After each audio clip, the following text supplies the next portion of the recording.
Napakalakas! Anong klaseng kapangyarihan ito? Binalutan niya ba ng ninambuo niyang katawan o isa lamang tong abilidad na pang-atake? Alin pa man doon, napakalakas nito! Hindi kaya! Ang akala ko ay sapat na yun para matumbayin siya. Ayos lang yun. Susundan ko na lang ito ng pangalawa at pangatlo.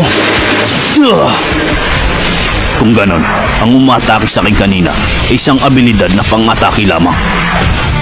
At sinundan niya pa ng dalawa. Pero hindi uubra sa akin ang ganyang mga atake.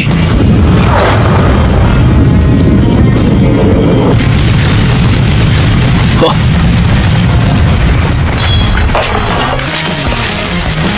Ganon kalakas ang ataking yun.